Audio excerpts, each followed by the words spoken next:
Ix-xhieda li karatterizzaw it-13 jum tal-ġuri ta' Jorgen Fenech li ikun mixli bħala l-mandat fil-qtil ta' Defni Caruana Galizja fl-2017 kienu dawk tal-Aħwa de Giorgio, Alfred Il-Fulu u George Ċiniż. Diġà qed jiskontaw 40 sena ħabs kull wieħed wara li ammettew l-involviment tagħhom fil-każ. Fix-xhieda tiegħu Alfred de Giorgio dejjem għażel li ma jwieġibx, iżda qal li jekk jixed se jxokkja lil kulħadd. Fis-sfond ta' dan, meta mistoqsi għaliex mhux wieġeb mill-imħallef, de Giorgio qal li għalih il-każ għadu ma nalax għax għandu proċeduri quddiem il-Qorti Ewropea. De Giorgio konferma li ma kienx se jwieġeb għad-domandi u bekk il-qorti ordinat li jitressa quddiem qorti oħra fi żmien 48 siegħa mhix li b'disprezz. Aktar tard tressa biex jixed George de Giorgio fejn qal li kienu involuti Melvin Theuma, Vince Muscat, David Gatt u Keith Schembri.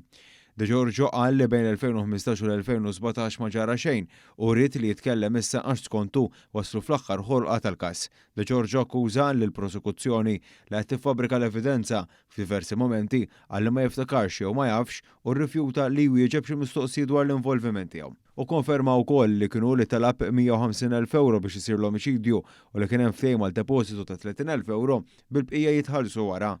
Waqt ix-xhieda inqal argument bejn De Giorgio u l-prosekuzzjoni wara li qal li kieku kienu semgħuh fil-proċeduri ta' qabel Jorgen Fenech ma kienx jiġi akkużat. Fid-daw ta' argument li nqala inkluż nuqqas ta' rispett lejn il-qorti, De Giorgio ġie mmultat 500 euro u qal ukoll li ma jafx fejn tħallas id-depożitu u li kien jikkomunika ma' Vince Muscat taħt it-tinda tal-patata jew kultant permezz tal-mowbal ta' xogħol. Sa dan it-tant kompla jispjega li fl-2015 xċempillu David Gatt u qallu li kien se jiġi jkellmu u marru Porto Mazo. Għalli Chris Cardona kien ma' mejda qed jieħu drink u qallu irridkom toqtlu lil Defni minħabba illi kienet se tkisrilna l-partit. Wara 6 ijiem ċempillu David u qallu li kien se jiġi għalih. Reġgħu marru Porto Mazo bdew jistennew lil Cardona li wasal wara xar minuti hawn tenna li dan tom pakkett ta' 50,000 euro.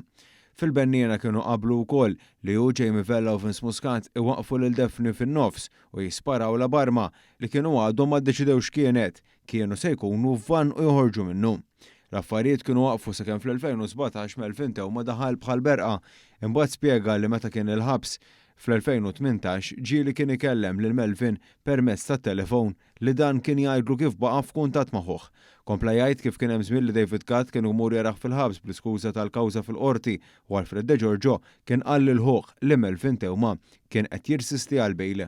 De Giorgio qal li dwar l-arrest u ma kienu jafu madwar 3 ġimgħat qabel għax kien qallhom Melvin Theuma. De Giorgio qal li Melvin kien qalilhom sommu raskom għolja u dan għax huma kellhom lajnuna. Fil-kontro eżami, id-difiża staqsiet dwar jekk ħadux xi ħaġa oħra apart il-flus u De Giorgio qal li Chris Cardona kien wiedhom container sigaretti.